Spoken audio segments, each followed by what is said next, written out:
Hello నమస్తే. రాజకీయ పార్టీలకు వివిధ రకాల వ్యక్తులు, వ్యాపారస్తులు, రాజకీయ పార్టీల్లో పనిచేస్తున్న వాళ్ళు చందాలు ఇస్తూ ఉంటారు పార్టీలు నడపడానికి.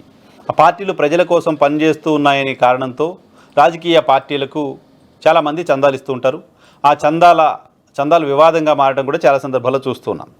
20,000 కంటే తక్కువ రూపాయలు చందాలు ఇచ్చిన వాళ్ళు రిసిప్ట్ కూడా ఇవ్వాల్సిన అవసరం లేదు. వాళ్ళకి సంబంధించిన పేరు కూడా గోప్యంగా ఉంటుంది కాబట్టి సో అలా ఇస్తుంటారు. కొంతమంది అంతకంటే ఎక్కువ చందాలు కూడా ఇస్తుంటారు. ఆ తర్వాత ఎలక్టోరల్ బాండ్స్ అవి కూడా చూసాం. అయితే ఆంధ్రప్రదేశ్కి సంబంధించిన ఒక ఇంట్రెస్టింగ్ డెవలప్మెంట్ దీనికి సంబంధించి ఈరోజు కొన్ని పత్రికల్లో రిపోర్ట్ అయింది. జస్ట్ దాన్ని మీ ముందుకు తీసుకురావడం కోసమే వీడియో. ఏంటది అంటే ఆంధ్రప్రదేశ్లో ఈ ఏడాది పొలిటికల్ పార్టీలకు ఇచ్చిన ఫండింగ్ వివరాలు చాలా ఇంట్రెస్టింగ్గా ఉన్నాయి. ఏంటి ఫండింగ్ వివరాలు అంటే ఆంధ్రప్రదేశ్లో తెలుగుదేశం పార్టీ కూటమి సర్కారు ప్రస్తుతం అధికారంలో ఉంది. కూటమి సర్కారుకి 2024-25 ఆర్థిక సంవత్సరంలో 83 కోట్ల రూపాయల చందాలు వచ్చాయి, నిధులు వచ్చాయి. పార్టీ నడుపుకోండి మీరు అంటూ వివిధ రకాల వ్యక్తులు చందాలు ఇచ్చారు ఆ పార్టీకి. సో ఈ పార్టీ ఏ పార్టీ అయినా, రాజకీయ రిజిస్టర్డ్ పొలిటికల్ పార్టీ అయినా, గుర్తింపు పొందిన ఏ రాజకీయ పార్టీ అయినా తమకు వచ్చిన చందాలకు సంబంధించిన వివరాలని ఎలక్షన్ కమిషన్కి అందజేయాల్సి ఉంటుంది. సో ఆ ఎలక్షన్ కమిషన్కి అందజేసే క్రమంలో ఆంధ్రప్రదేశ్కి సంబంధించిన రాజకీయ పార్టీలు, తెలంగాణకు సంబంధించిన రాజకీయ పార్టీలు ఏమిచ్చాయి, ఎలక్షన్ కమిషన్కి వాళ్ళు ఏం చెప్పారు అనే దానికి సంబంధించి వివరాలు బయటకు వచ్చాయి. ఆ వివరాల భాగంగా తెలుగుదేశం పార్టీకి 83 కోట్ల రూపాయల విరాళాలు వస్తే జనసేన పార్టీకి 25 కోట్ల రూపాయల విరాళాలు వచ్చాయి. వైఎస్ఆర్ కాంగ్రెస్ పార్టీకి 140 కోట్ల రూపాయల విరాళాలు వచ్చాయి. వైఎస్ఆర్ కాంగ్రెస్ పార్టీ ఆంధ్రప్రదేశ్లో అధికారాన్ని కోల్పోయి ఉంది.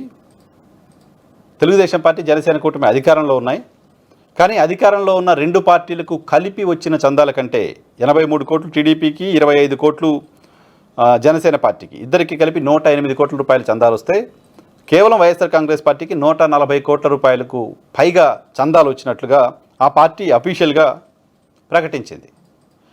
ఆ పార్టీకి ఆ స్థాయిలో చందాలు ఇప్పుడు ఎవరిచ్చారు, ఆ స్థాయిలో చందాలు ఇవ్వడం వెనక రీజన్ ఏంటి అనే చర్చ పొలిటికల్ సర్కిల్స్లో జరుగుతోంది. జనసేనకు మొత్తం 175 మంది చందాలు ఇస్తే వైఎస్ఆర్ కాంగ్రెస్ పార్టీకి చందాలు ఇచ్చిన వాళ్ళ నంబర్ కేవలం 37 మాత్రమే. కేవలం 37 మంది 140 కోట్ల రూపాయల చందాలని వైఎస్ఆర్ కాంగ్రెస్ పార్టీ కోసం ఇచ్చారు. తెలుగుదేశం పార్టీకి గతంతో పోలిస్తే చందాలు తగ్గాయి. 2024-25 ఆర్థిక సంవత్సరంలో రాజకీయ పార్టీలకు అందిన విరాళాలలో 2023-24తో పోలిస్తే తెలుగుదేశం పార్టీకి 24-25 ఆర్థిక సంవత్సరంలో చందాలు తగ్గాయి. వైఎస్ఆర్ కాంగ్రెస్ పార్టీకి గణనీయంగా పెరిగాయి. ఇది దేనిని సూచిస్తోంది? వైఎస్ఆర్ కాంగ్రెస్ పార్టీకి చందాలు పెరగడం అనేది వైసీపీ మళ్ళీ అధికారంలోకి వస్తుంది కాబట్టి వైసీపీకి సపోర్ట్ చేద్దామనో, వైసీపీకి ఫండింగ్ చేద్దామనే ఆలోచన ఏమైనా బిజినెస్ మెన్స్లో ఉందా? రీజన్ ఏంటో తెలియదు, పర్టికులర్ రీజన్ ఏంటో ఇంకా తెలియదు. కానీ వైసీపీకి చందాలు పెరగడం అనేది మాత్రం ఖచ్చితంగా ఆసక్తిని కలిగించే అంశంగానే చూడాలి. సేమ్ టైం బీఆర్ఎస్ పార్టీకి కేవలం 15 కోట్ల రూపాయలు మాత్రమే విరాళాలు వచ్చినట్టుగా ఆ పార్టీ ప్రకటించింది. ఎంఐఎం పార్టీ తమకు 20,000 కంటే మించి ఎవరు విరాళాలు ఇవ్వలేదని ప్రకటించిందంట. సో తెలుగు రాష్ట్రాలకు సంబంధించి పార్టీలకు వచ్చిన విరాళాలకు సంబంధించిన అంశంపైన తాజా స్టాటిస్టిక్స్ ఇవి. వైఎస్ఆర్ కాంగ్రెస్ పార్టీ 2 తెలుగు రాష్ట్రాలను అత్యధికంగా విరాళాలు సేకరించిన పార్టీగా నిలిచింది 24-25 ఆర్థిక సంవత్సరానికి.